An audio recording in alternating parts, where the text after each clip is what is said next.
Terus bagaimana hubungan dengan anak saya yang sekolah di pesantren? Ini mau nanya. Sudah bersuci atau belum? Kemudian wudhunya batal. Bismillahirrahmanirrahim. Assalamualaikum warahmatullahi wabarakatuh. Alhamdulillah, wassalatu wassalamu ala rasulillah wa ala alihi wa sahbihi wa mawalah, amma ba'd. Ahlan wa sahlan wa marhaban bikum. Selamat datang para pemirsa Fatwa TV dan juga para pendengar dimanapun Anda berada. Alhamdulillah kita bisa bersua kembali dalam salah satu program Fatwa TV, program live interaktif Bekal Muslim, fikih jual beli dan muamalah kontemporer lainnya. Tentunya bersama guru kita Al-Ustadz Dr. Muhammad Arifin Badri MA Hafidhahullah Ta'ala. Beliau merupakan wakil ketua dan sekaligus anggota Dewan Fatwa Perhimpunan Al-Irsyad.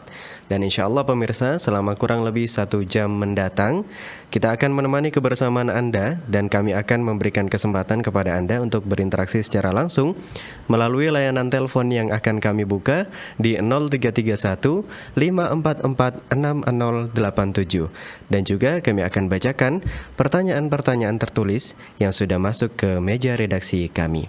Baik pemirsa dan juga para pendengar dimanapun Anda berada, alhamdulillah pada sore hari ini telah hadir bersama kita guru kita Ustadz Dr. Muhammad Arifin Badri MA Hafidhahullah Ta'ala di studio Fatwa TV Jember. Assalamualaikum Ustadz. Waalaikumsalam warahmatullahi wabarakatuh. Alhamdulillah. Ahlan wa marhaban bikum. Ahlan bikum Ustadz. Bagaimana kabar antum Ustadz? Alhamdulillah sehat. Barakallahu fiik. Alhamdulillah. Kayaknya sering safar Ustaz akhir-akhir. Akhir-akhir nih. Masya Allah. Tapi sehat selalu Ustaz. Alhamdulillah. Alhamdulillah. Barakallahu fikum Ustaz. Syukran sudah menyempatkan waktu sore hari ini Ustaz. Ahlan wa marhaban bikum. Jazakumullah khairan. Baik pemirsa Fatwa TV dan juga para pendengar dimanapun Anda berada, seperti biasa, marilah kita simak satu untayan nasihat pembuka yang akan disampaikan oleh guru kita sebagai pembuka dari live interaktif kita pada sore hari ini. Kepada beliau kami persilakan. Assalamualaikum warahmatullahi wabarakatuh. Alhamdulillah wassalatu wassalamu ala Rasulillah wa ala alihi wa ashabihi wa man wala ma ba'du. Kaum muslimin dan muslimah dimanapun Anda berada, Anda mungkin pernah memiliki satu harta atau satu benda yang multifungsi. Banyak manfaat yang bisa Anda dapat dari benda tersebut.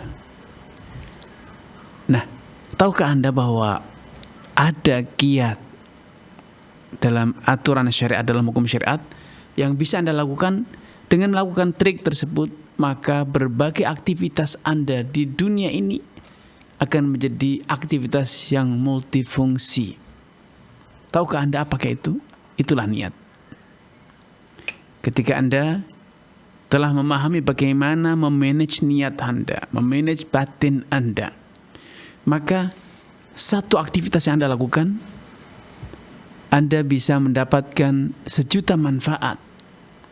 Bagaikan dalam pepatah dikatakan, sekali dayung 2-3 pulau terlampaui.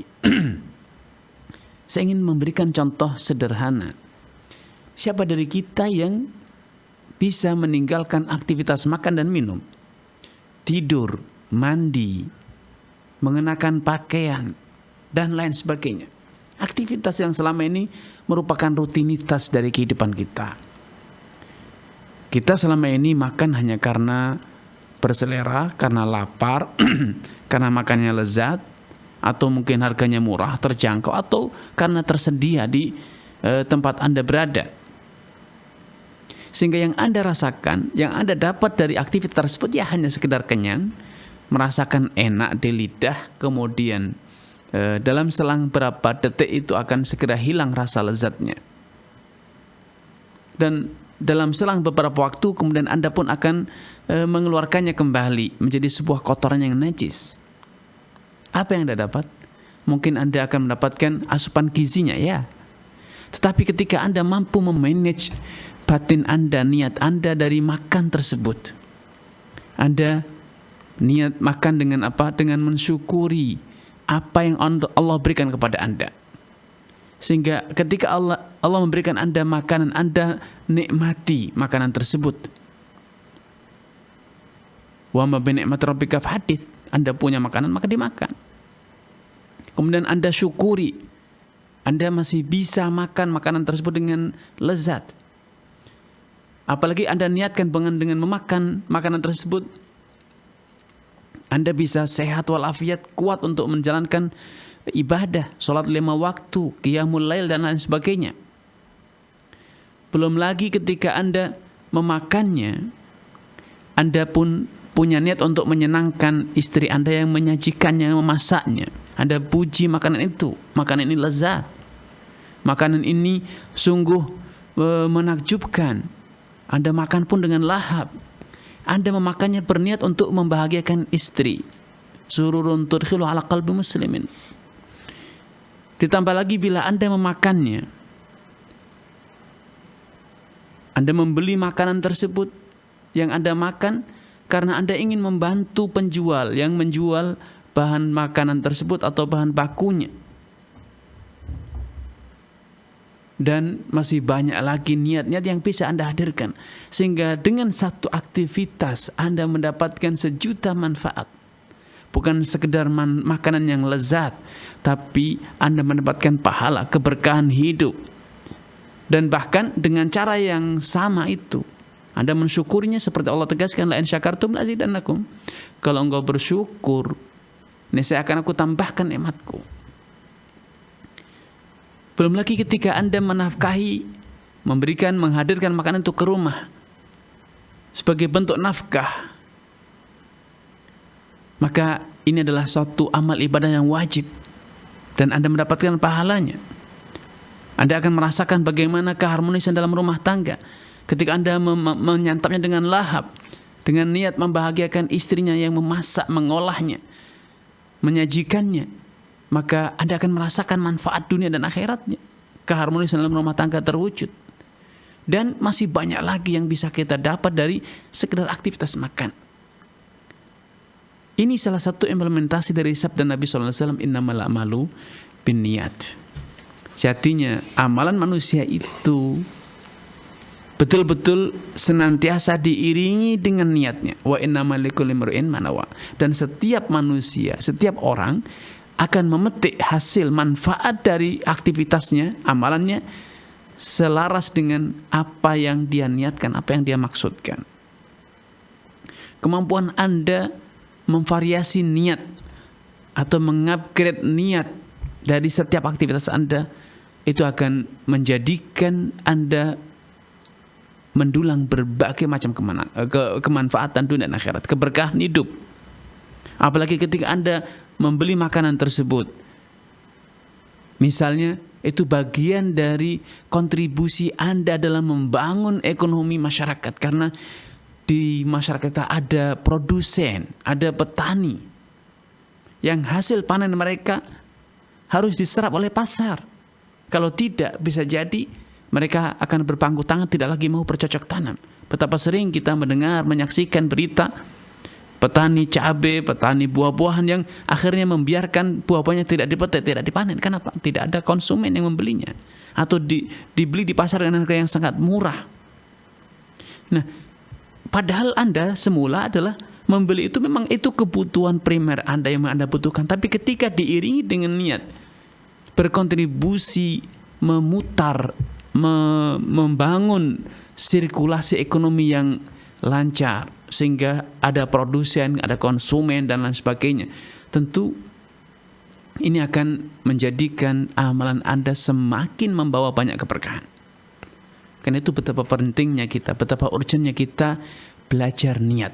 Semakin banyak niat yang kita hadirkan dalam diri kita ketika mengerjakan suatu pekerjaan, semakin besar pahala yang kita dapat.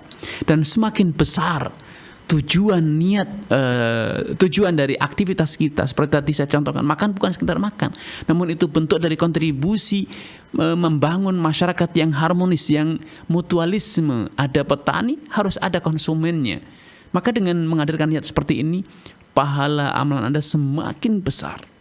Karena itu marilah kita terus belajar mendalami fikih niat, bagaimana kita bisa memanage niat kita dari setiap aktivitas, sehingga kita akan senantiasa mendapatkan manfaat yang besar. Bisa jadi kita dan orang lain melakukan aktivitas yang sama, tetapi pintu surga lebih terbuka untuk kita dibanding mereka. Atau sebaliknya, kenapa? Seiring dengan sempurnanya niat, seiring dengan luhurnya niat, seiring dengan besarnya niat kita ketika mengerjakan aktivitas tersebut. Wallahu ta'ala alam. Masya Allah, syukron Ustaz atas satu untayan nasihat yang telah diberikan. Jazakumullah khairan wa barakallahu fikum. Masya Allah pemirsa dan juga para pendengar dimanapun Anda berada, satu untayan nasihat yang sangat indah berbicara tentang niat, bagaimana niat ini sangat penting sekali untuk kita terus introspeksi dalam setiap aktivitas sehari-hari kita. Barakallahu fikum. Dan pemirsa Fatwa TV, para pendengar dimanapun Anda berada, kita sapa terlebih dahulu para pendengar yang sedang menyimak live interaktif kita sore hari ini melalui relay radio yang tergabung di dalam RTVC.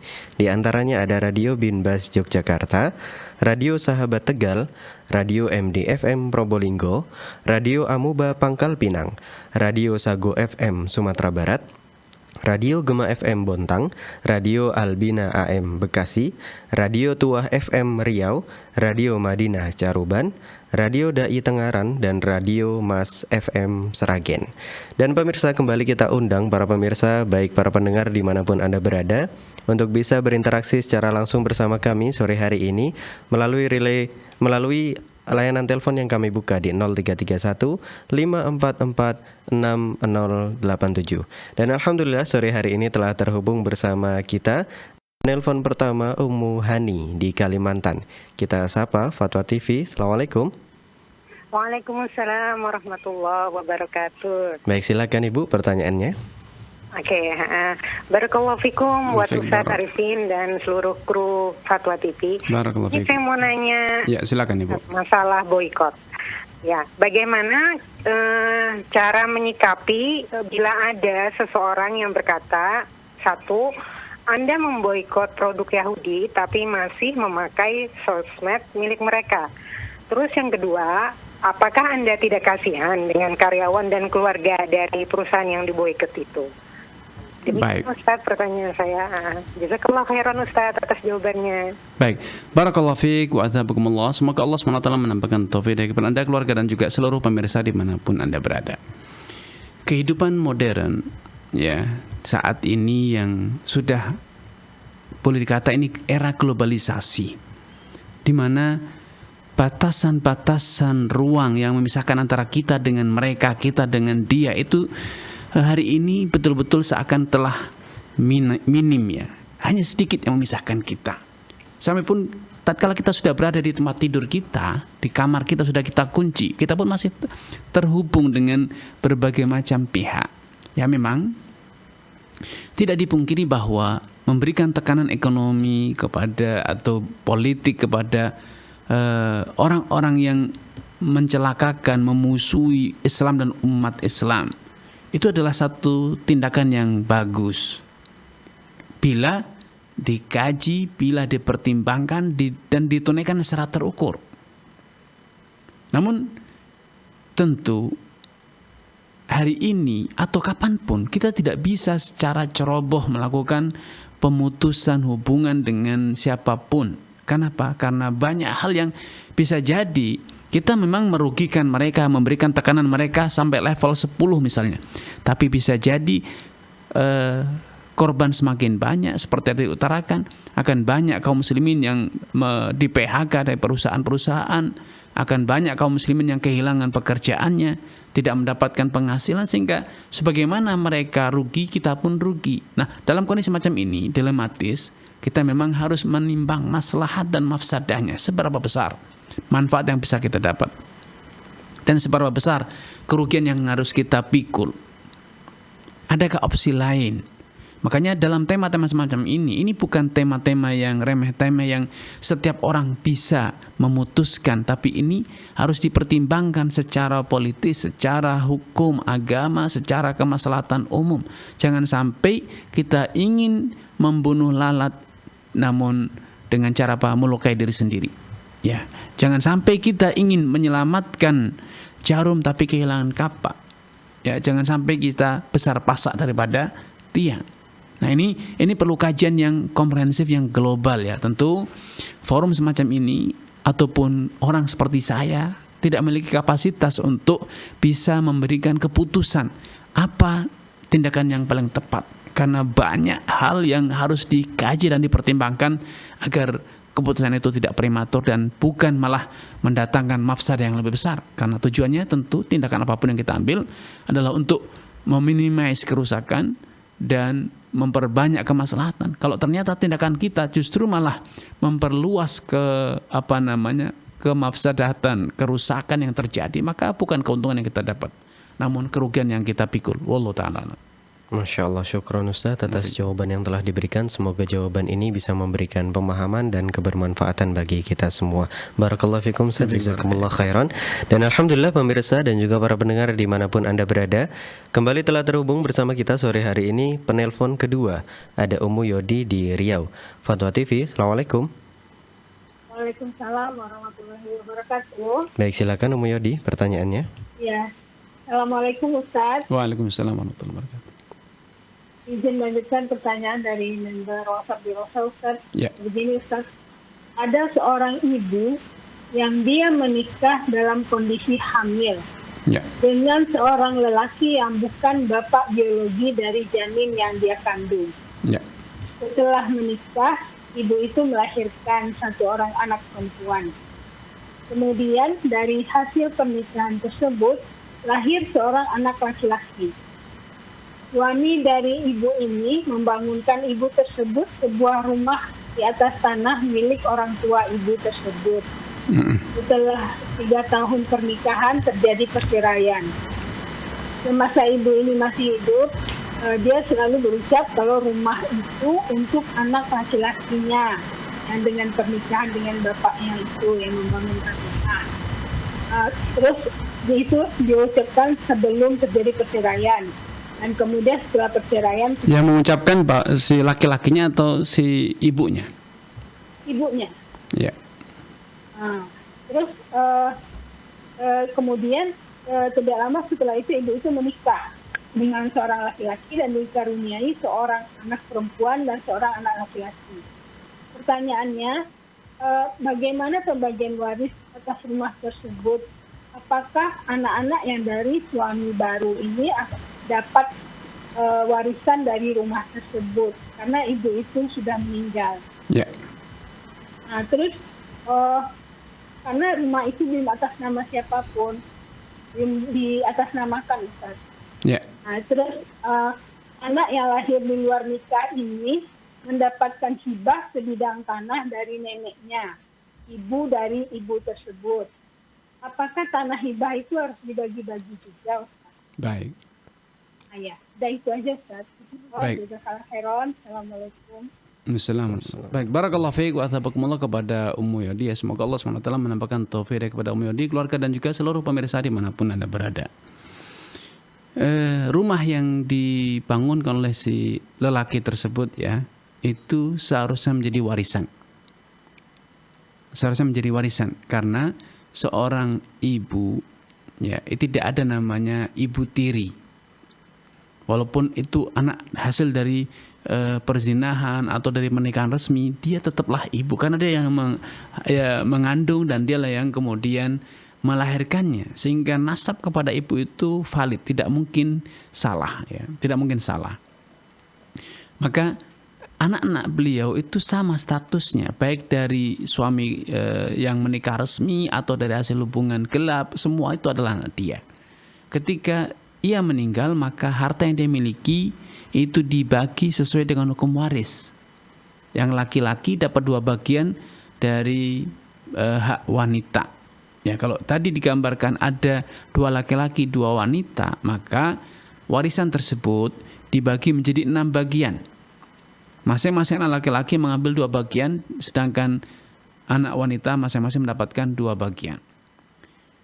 Kenapa? Karena hibah yang tadi diucapkan itu secara tinjauan hukum tidak sah. Karena itu hibah yang tidak adil. Ya, tidak adil secara tinjauan hukum, tidak sah. I'dil baina auladi, kata Nabi sallallahu alaihi wasallam ketika sahabat Bashir memberi hibah kepada Nu'man radhiyallahu ta'ala anhu sebidang tanah, sedangkan anak-anaknya yang lain dari istri yang lain tidak diberi. Maka Nabi sallallahu alaihi wasallam menegur dan marah kepada Bashir dan mengatakan, Ala tuhibbu an yakunu laka fil birri sawa? Bukankah engkau sangat berharap jika seluruh anakmu berbakti semua kepadamu? Maka i'dilu bainakum aw i'dilu bainahum, maka tegakkan keadilan kepada di antara mereka semua. Maka pendapat yang lebih kuat dalam hal ini, hibah orang tua yang tidak adil itu secara hukum batal demi hukum. Termasuk hibah dari nenek tadi. Sehingga harusnya tanah dan rumah tersebut dibagi secara adil kepada seluruh anak dari si wanita tersebut. Karena nenek pun itu statusnya adalah orang tua. Sehingga nenek tidak boleh pilih kasih dalam memberikan hibah ya. Wallahu ta'ala a'lam. Namun perlu difahami ini secara fatwa. Tetapi tatkala tidak ada kesepahaman di antara ahli waris, terjadi sengketa, maka dalam kasus semacam ini penyelesaiannya adalah diselesaikan secara hukum di pengadilan agama. Hakim di pengadilan agama akan memutuskan sesuai dengan aturan yang berlaku dan keilmuan hakim yang memutuskan di perkara tersebut. Wallahu ta'ala a'lam. Masya Allah, syukron Ustadz atas jawaban yang telah diberikan. Jazakumullahu khairan katsiran. Semoga bisa memberikan pemahaman ya bagi yang bertanya. Tadi ada Ummu Yodi di Riau, dan juga bisa memberikan ilmu yang bermanfaat bagi kita semua di sore hari ini. Baik, kembali pemirsa, bagi yang ingin berinteraksi secara langsung bersama kami di sore hari ini, kami buka layanan telepon di 0331 544 6087. Anda sekalian bisa bertanya seputar fikih jual beli dan muamalah kontemporer lainnya. Baik Ustadz, kita beralih kepada pertanyaan tertulis yang sudah masuk ke meja redaksi kami. Kali ini pertanyaan pertama ada dari saudara Yusuf di Kalimantan Timur. Assalamualaikum Ustadz. Waalaikumsalam. Saya seorang dokter, izin bertanya, bagaimana hukumnya bila mendownload e-book buku kedokteran dari situs online? Buku tersebut seharusnya berbayar dan harganya cukup mahal. Akan tetapi oleh orang yang telah membelinya secara legal, diunggah ke website untuk dibagikan kepada orang lain secara gratis. Apakah diperbolehkan untuk mendownload buku-buku tersebut dengan tujuan membaca saja tanpa menjual belikannya? Mohon penjelasannya. Ya. Baik, barakallahu fiik wa athabakumullah kepada saudara Yusuf ya. Semoga Allah SWT menampakkan taufik dari Anda, keluarga dan juga seluruh pemirsa dimanapun Anda berada. Para ulama berselisih pendapat perihal kekayaan intelektual. Walaupun akhirnya mayoritas ulama, lembaga-lembaga fatwa internasional, komisi-komisi fatwa di berbagai negara kemudian menetapkan atau menfatwakan bahwa kekayaan intelektual itu diakui. Termasuk misalnya kekayaan atas hak royalti dan lain sebagainya. Maka secara hukum siapapun tidak boleh membajak, tidak boleh mengkopi satu karya ilmiah, ya, kekayaan intelektual orang lain tanpa izin. Dan bila pemilik hanya mengizinkan untuk dikopi, untuk di-download dengan berbayar, maka ya kita tidak boleh seharusnya mendownloadnya tanpa berbayar. Ya, tanpa berbayar. Nah, bagaimana halnya bila produk-produk tersebut, buku tersebut atau yang lainnya itu telah diunggah secara ilegal dan dibebaskan kepada siapapun yang ingin mendownloadnya? Apakah kita boleh mendownload? Banyak ulama mengatakan tidak. Banyak ulama yang mengatakan tidak. Kenapa? Karena ini berarti memanfaatkan atau merestui, merasa senang dengan praktek pembajakan tersebut atau pencurian kekayaan intelektual orang lain. Padahal ketika kita melihat satu tindakan yang mungkar, satu perbuatan yang terlarang, seharusnya kita membencinya, bukan malah memanfaatkannya. Bukan malah merasa ini adalah sebuah kesempatan ya. Ini pendapat mayoritas ulama ya, dan aturan-aturan berbagai negara sesuai dengan fatwa tersebut. Namun sebagian ulama mengatakan dalam kondisi kita membutuhkan ilmu, dalam kondisi kita tidak mampu atau keberatan untuk bisa membayar setiap buku yang kita download, karena keterbatasan finansial, sedangkan kita butuh akan ilmu tersebut. Maka bila kita hanya untuk keperluan personal dibaca sendiri, maka banyak ulama yang mengatakan itu boleh. Kenapa? Karena siapapun yang mendapatkan ilmu juga punya tanggung jawab moral. Tidak boleh menyembunyikan ilmu. Man su'ila an ilmin fakatamahu aljamahullahu bilijamin minan nar. Siapapun yang ditanya perihal ilmu kemudian dia menyembunyikannya, tidak mau memberikannya, maka Allah akan memberikan kekang ke mulutnya dengan satu kekang dari api neraka. Nah, kalau memang Anda membutuhkan, tidak mampu atau keberatan untuk bisa membayarnya, maka insya Allah tidak mengapa untuk membacanya. Namun sekali lagi itu untuk kepentingan personal saja, tidak lebih untuk dikomersialkan. Wallahu ta'ala alam. Masya Allah, syukran Ustaz atas jawaban yang telah diberikan. Jazakumullahu khairan. Semoga jawaban ini bisa memberikan pemahaman bagi saudara Yusuf di Kalimantan Timur yang sudah bertanya. Jazakallahu khairan katsiran. Dan juga semoga ilmu ini bisa menjadi ilmu yang bermanfaat bagi kita yang menyimak di sore hari ini. Amin ya rabbal alamin. Baik, kembali Ustaz, kita bacakan pertanyaan tertulis yang sudah masuk. Kali ini ada dari saudara Yunus di Jawa Barat. Assalamualaikum warahmatullahi wabarakatuh Ustaz. Barakallahu fikum. Sekolah kami mengadakan kegiatan rekreasi bersama orang tua dengan ketentuan pendaftaran paling lambat tanggal 3 Februari 2023. Lewat tanggal tersebut tidak bisa daftar atau membatalkan karena kami sudah booking bus, tiket dan segala keperluan.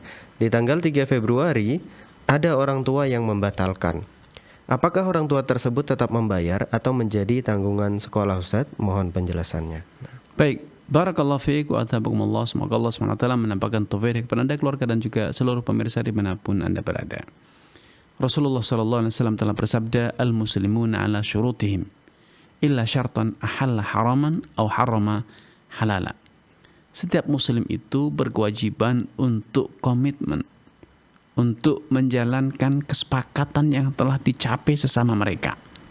Kecuali kesepakatan yang menjadikan seorang itu melanggar aturan Allah SWT, mengharamkan yang halal atau menghalalkan yang haram. Maka tidak boleh ada kesepakatan yang berbenturan dengan aturan syariat, dengan hukum syariat. Nah, kesepakatan bahwa siswa telah atau wali telah menyatakan ikut dalam acara tersebut, sehingga sekolah pun akhirnya membooking tiket, membooking akomodasi yang mungkin bisa jadi sudah bayar, sebagiannya sudah dibayar dan tidak bisa dikembalikan. Kalaupun dikembalikan ada potongan, maka seharusnya orang tua pun komit dengan kesepakatan ini dengan resiko yang timbul. Namun di sisi lain, tidak sepatutnya kesepakatan atau sekolah itu bersikap kaku.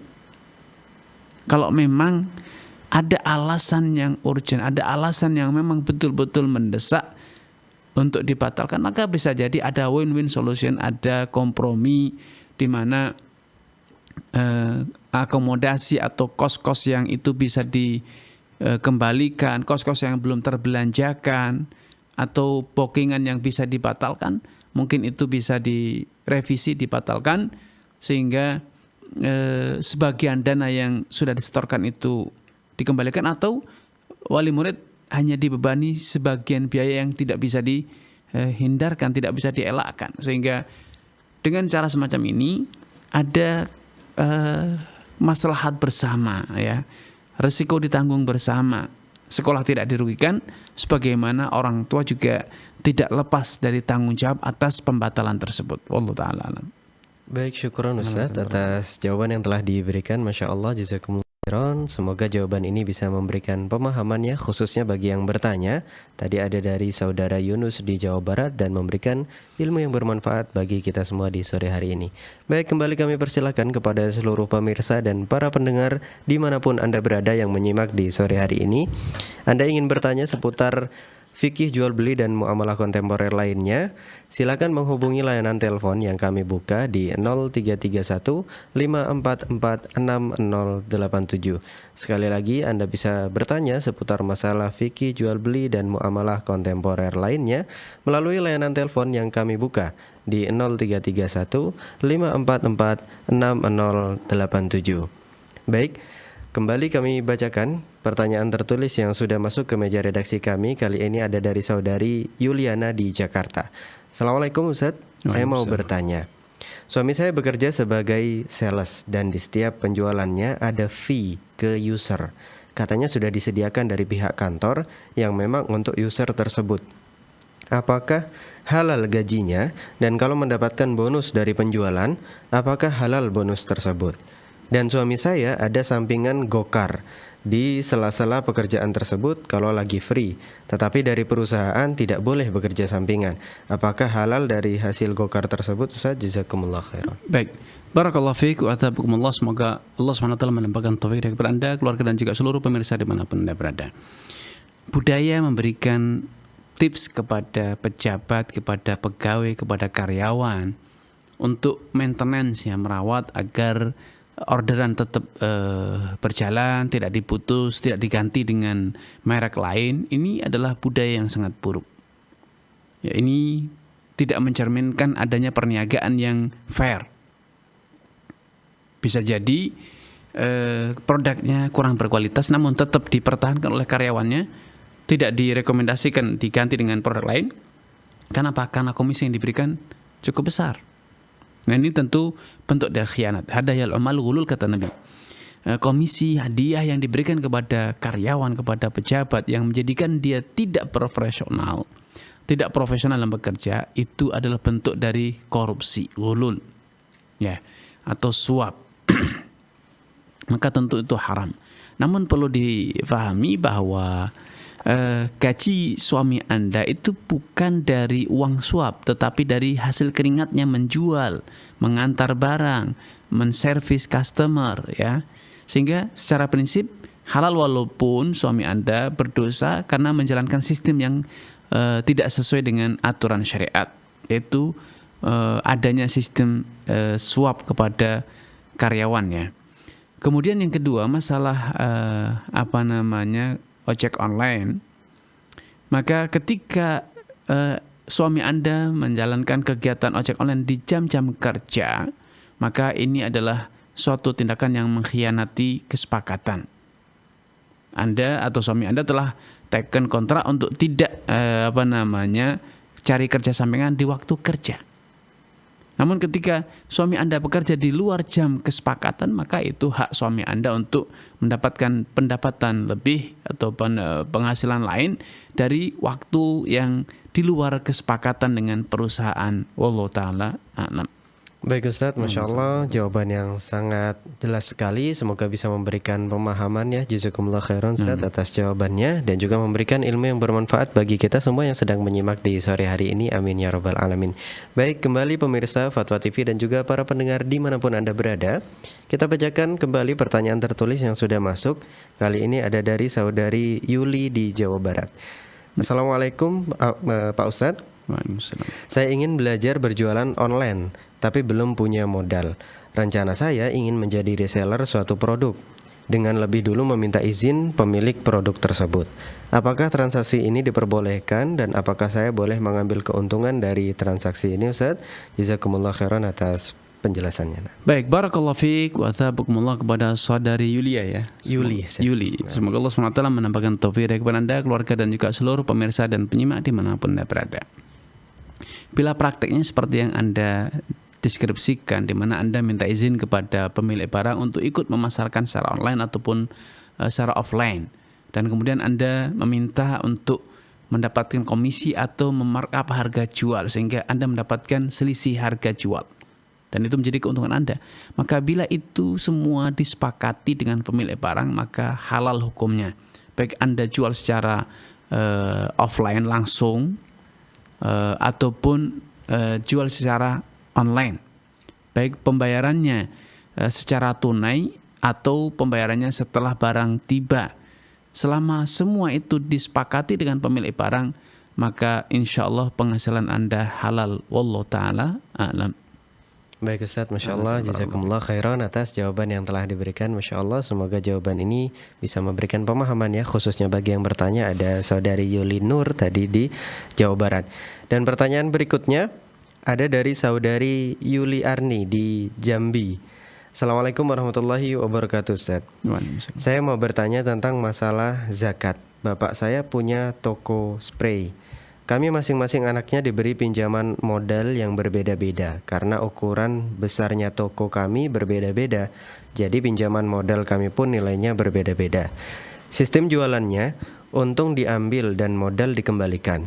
Karena yang memberi modal pinjaman adalah bapak, jadi tidak ada batas waktu pengembalian. Pertanyaannya Ustaz, siapakah yang menanggung zakat dagangan ini karena masih disebut sebagai hutang? Baik. Barakallahu fiik wa adzabakumullah. Semoga Allah SWT menampakkan taufik kepada ibu, keluarga dan juga seluruh pemirsa dimanapun Anda berada. Kalau yang saya tangkap dari status hutang ya, bukan ini hutang barang ya. Nampaknya sang ayah tidak memberikan barang, tidak menjual barang dengan pembayaran terhutang, tetapi hanya nyetok barang yang laku dibayar, yang tidak laku dikembalikan.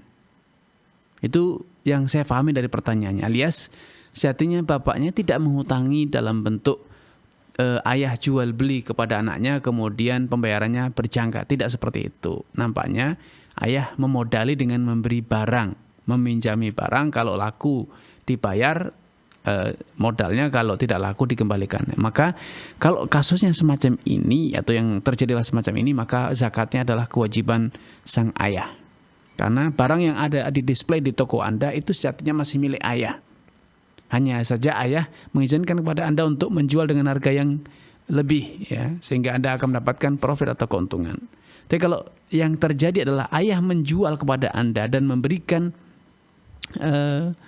tenggat waktu yang lapang dalam pembayaran, alias sebetulnya sudah jual beli putus, namun pembayarannya longgar, fleksibel, maka berarti yang wajib membayar zakat adalah Anda, karena barang itu secara sah sudah menjadi milik Anda, tidak lagi menjadi milik ayah Anda. Ya, maka Anda bila telah jatuh tempo, Anda harus memvaluasi, menilai barang yang ada di toko Anda, stok barang yang masih ada, termasuk uang yang sudah Anda miliki, kemudian dinilai.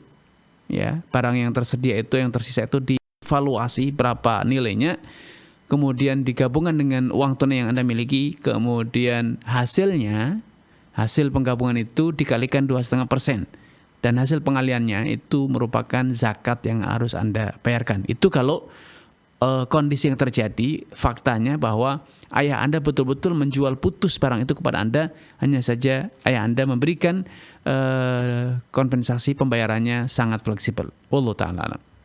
Baik, Masya Allah, jazakumullah khairan Ustaz atas jawaban yang telah diberikan. Semoga bisa memberikan pemahaman khususnya bagi yang bertanya dan memberikan ilmu yang bermanfaat bagi kita semua yang menyimak di sore hari ini.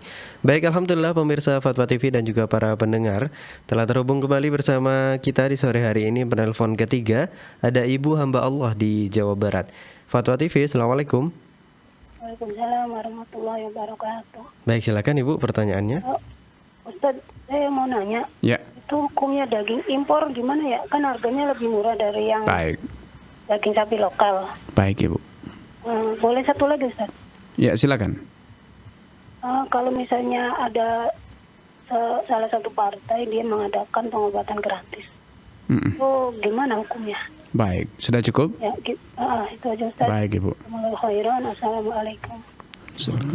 Barakallahu fiik wa athabakumullah. Semoga Allah SWT menampakkan taufik hidayah kepada ibu, keluarga dan juga seluruh pemirsa dan penyimak dimanapun Anda berada. Daging impor yang diimpor dari negara-negara muslim atau negara-negara yang mayoritas beragama Nasrani atau Yahudi, maka hukum asalnya halal.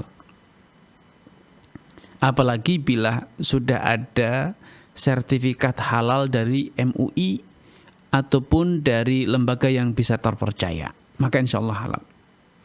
Namun bila daging itu diimpor dari negara-negara yang mayoritas penduduknya non-muslim, seperti para penganut Hindu, Buddha, dan mereka itu bukan ahlul kitab ya, Hindu, Buddha atau Konghucu dan lain sebagainya, maka hukum asal daging atau olahan hewani dari negara-negara tersebut hukum asalnya haram.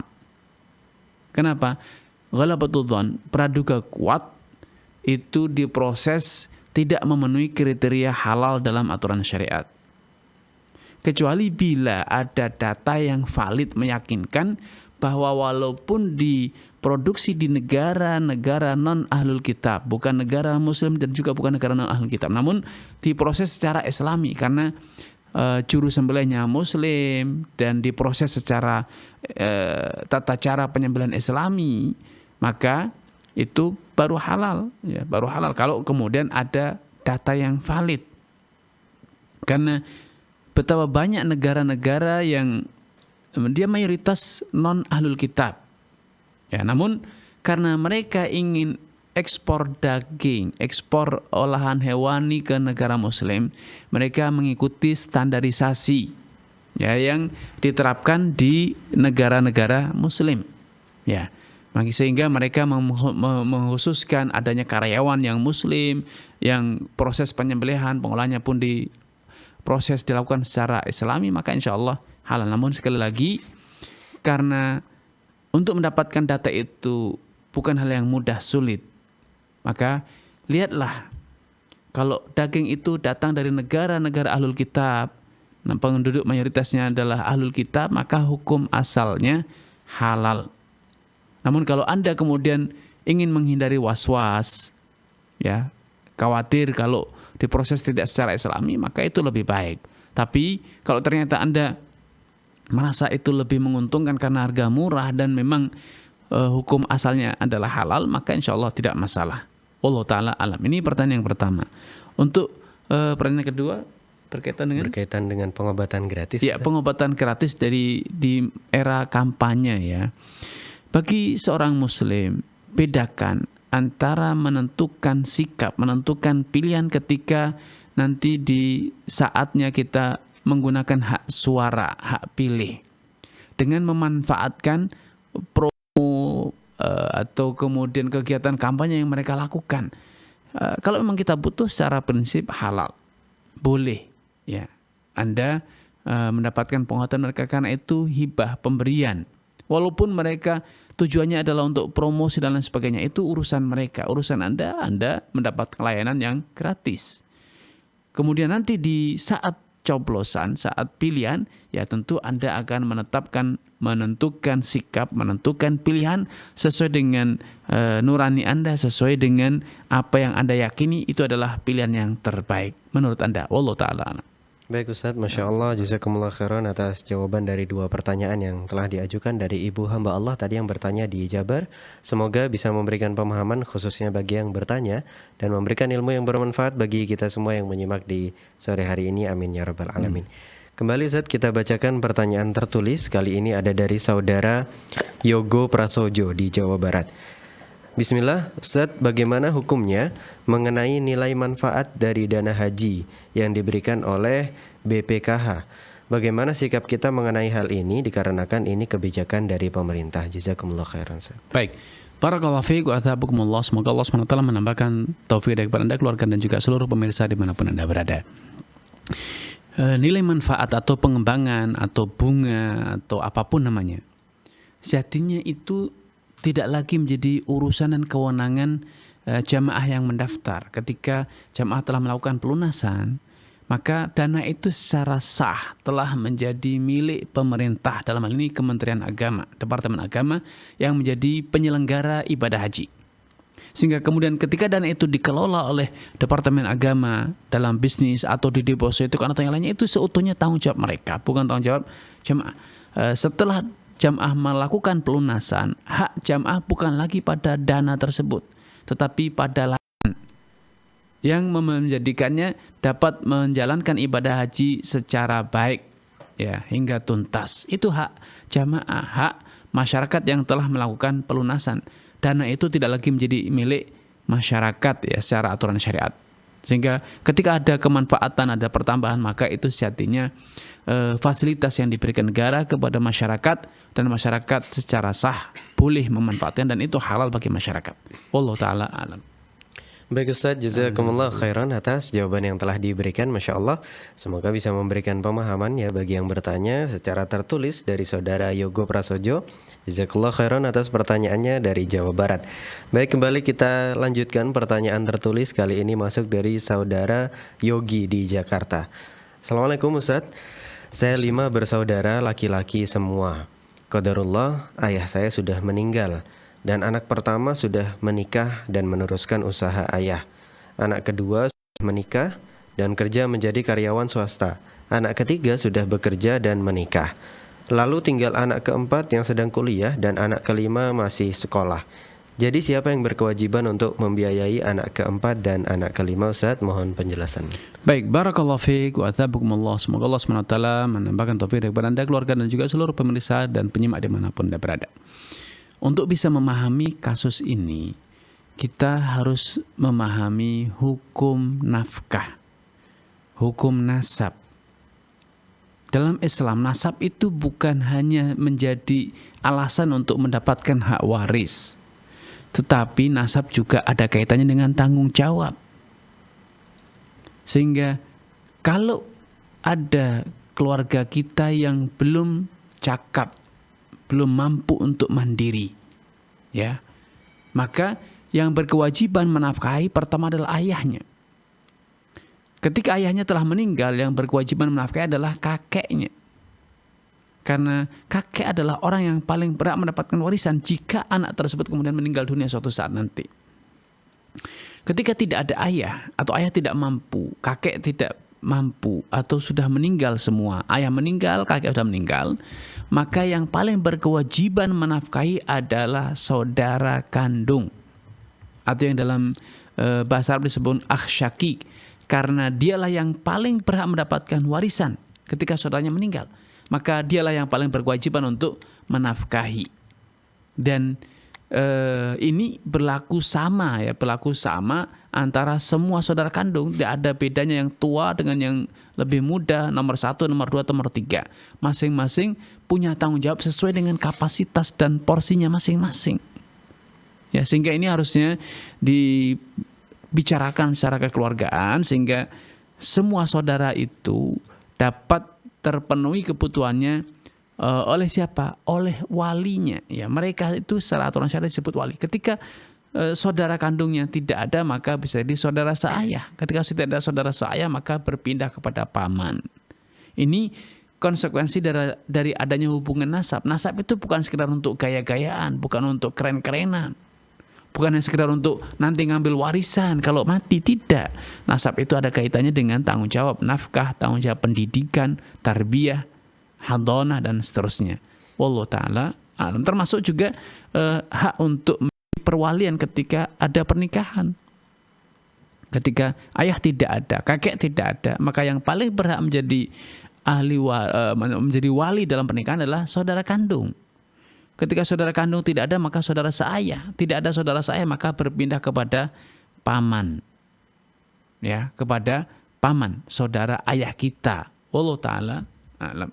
Baik, jazakumullah khairan Ustaz atas jawaban yang telah diberikan. Semoga bisa memberikan pemahaman bagi yang bertanya dan juga memberi ilmu yang bermanfaat bagi kita semua di sore hari ini. Baik, qadarullah dari penelpon kita terputus. Kita bacakan terlebih dahulu pertanyaan tertulis yang sudah masuk ke meja redaksi kami. Kali ini ada dari saudari Yesi Amelia di Jambi.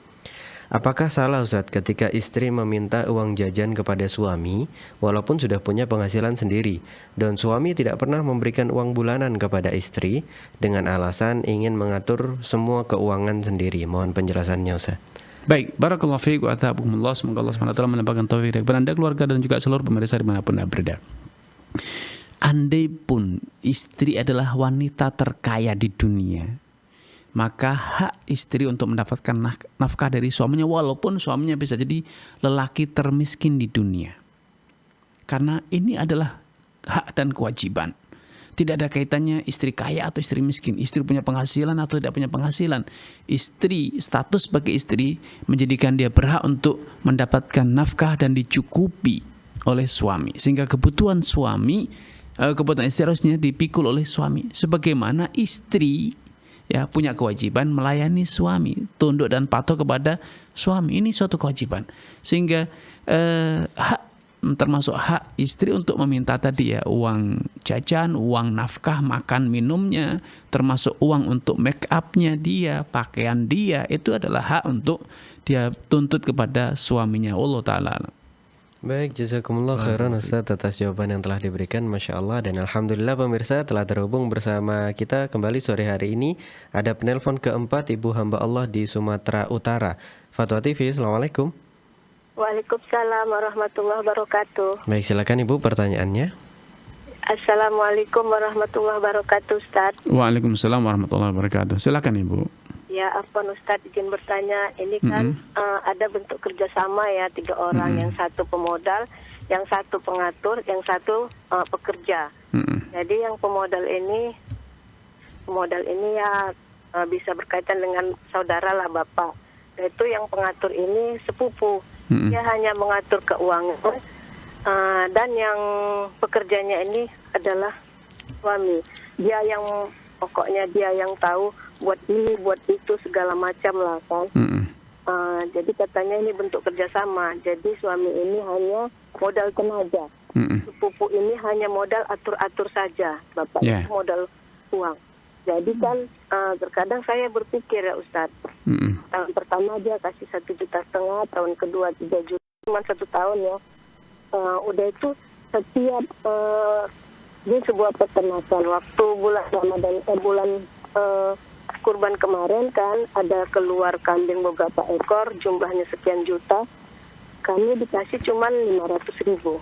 Nanti katanya kan setelah ini penjualan ini kita setor dulu uangnya, kita tutupkan modal untuk pertama. Begitulah selanjutnya sampai katanya uang yang bapak peminjam ini sampai selesai. Jadi yang saya tanyakan kayak mana ya kedudukan suami ini. Kayaknya saya kasihan yang mulia. Saya sudah ya, yang mau ditanyakan apa sekarang Ibu? Saya sudah nangkap pertanyaan. Karena dia kan tidak memberi nafkah kan. Saya juga punya usaha yang jadi saya tanyakan. Terkadang kayaknya nggak adil kayak gitu. Baik. Kenapa dia tidak digaji walaupun sedikit setiap bulan gitu, Ustaz? Baik Ibu. Kalau dia ada uang, dia langsung kasih ke ibunya tanpa tanya saya. Sementara saya tidak dibagi walaupun cuma sedikit. Itu aja Ustaz, bagaimana seharusnya sikap suami ini dan bagaimana seharusnya saya, apakah harus saya diam seterusnya sampai kapanpun. Syukran Ustaz. Assalamualaikum. Assalamualaikum. Baik, barakallahu fiik wa athabakumullah. Semoga Allah SWT menambahkan taufik hidayah kepada Ibu di Sumatera Utara ya, keluarga dan juga seluruh pemirsa dimanapun berada. Skema kerjasama dalam aturan syariat itu memang mengharuskan semua pihak itu ada transparan hak dan kewajibannya. Pemodal akan setor modal, kewajiban dia menanggung semua kos biaya operasional termasuk modal usaha, modal bahan baku dan seterusnya. Semua kos yang timbul atas usaha itu ditanggung oleh pemodal. Kemudian 2 orang yang memiliki tugas yang berbeda-beda, satu memanage keuangan, mengatur pembayaran, pengeluaran dan sebagainya, yang satu menjalankan usaha, masing-masing sesuai dengan porsinya, tugasnya. Sebagaimana mereka punya porsi dari bagi hasilnya dalam persentase dari keuntungan yang didapat. Dan dalam kerjasama permodalan Islam, modal itu tidak dikembalikan. Modal itu tidak dikembalikan kecuali ketika ada pengembalian modal, berarti ini skemanya adalah perusahaan ventura, yaitu modalnya dikembalikan sedikit demi sedikit, dan keuntungannya dibagi sesuai dengan porsi, sehingga ketika pengelola telah mengembalikan 10% dari modal yang diberikan oleh pemodal, maka berarti terjadi transfer saham kepemilikan. Pengelola menjadi memiliki 10%. Ketika bulan depan, tahun depan terjadi lagi pengembalian modal sebesar misalnya 15%, maka berarti terjadi transfer saham kepemilikan usaha tersebut, sehingga saham atau kepemilikan pemodal pertama menyusut, sedangkan pengelola telah berubah status, tidak lagi menjadi pengelola murni, tetapi telah menjadi bagian dari komisaris, pemilik usaha, pemilik saham, dan demikian seterusnya. Nah, namun kalau ternyata yang berlaku itu pengembalian modal, sedangkan kepemilikan usaha masih seutuhnya milik pemodal, tentu ini satu kerjasama yang tidak sesuai dengan aturan syariat. Ya, tidak sesuai dengan aturan syariat, karena seharusnya kerjasama itu modal tidak dikembalikan kecuali ketika periode kerjasama itu telah berakhir.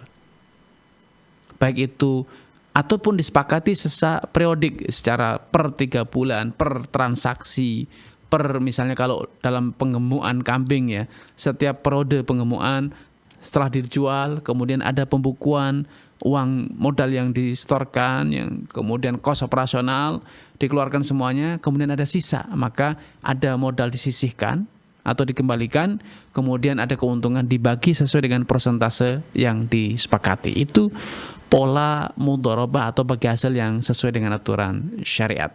Sehingga dengan cara seperti ini, berapapun keuntungan yang didapat akan segera terdistribusikan kepada semua pihak yang terlibat sesuai dengan persentase yang telah disepakati. Wallahu taala a'lam. Baik Ustaz, Masya Allah, jazakumullah khairan katsiran atas jawaban yang telah diberikan. Masya Allah Ustaz, itu menjadi pertanyaan terakhir kita sore hari ini. Alhamdulillah Ustaz. Sekali lagi syukran Ustaz, jazakumullah khairan atas jawaban dan ilmu-ilmu yang telah diberikan sore hari ini Ustaz. Semoga Allah berikan ganjaran terbaik untuk antum dan keluarga. Amin ya rabbal alamin. Baik pemirsa Fatwa TV dan juga para pendengar dimanapun Anda berada, usai sudah perjumpaan kita di sore hari ini, kami ucapkan jazakumullah khairan katsiran, barakallahu fikum kepada seluruh pemirsa dan para pendengar yang menyimak dimanapun Anda berada. Dan sebelum kita tutup, kami ingin mengajak kepada pemirsa sekalian guna memanfaatkan peluang untuk bisa berjuang bersama kami dalam syiar dakwah Islam di Fatwa TV melalui rekening aktif kami yang bisa Anda saksikan di layar kaca Anda masing-masing. Dan pemirsa, jangan lupa untuk saksikan terus program live interaktif Fatwa TV setiap hari Senin sampai dengan hari Jumat sesuai dengan jadwal yang telah ditentukan. Dan informasi seputar Fatwa TV dan juga Dewan Fatwa bisa Anda akses dengan sangat mudah melalui alamat website kami di fatwatv.id dan juga dewanfatwa.com. Dan pemirsa jangan kemana-mana, sesaat lagi akan ada live interaktif Fikih Praktis Ilmu Waris bersama Ustaz Nizar Sa'ad Jabal Hafidhahullahu Ta'ala, live dari studio Fatwa TV Jakarta.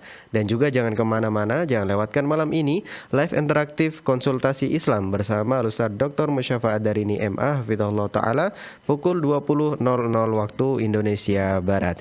Kami mewakili rekan kerja yang bertugas pamit undur diri, sampai berjumpa kembali pada live interaktif yang berikutnya. Jazakumullah khairan katsiran. Wassalamualaikum warahmatullahi wabarakatuh.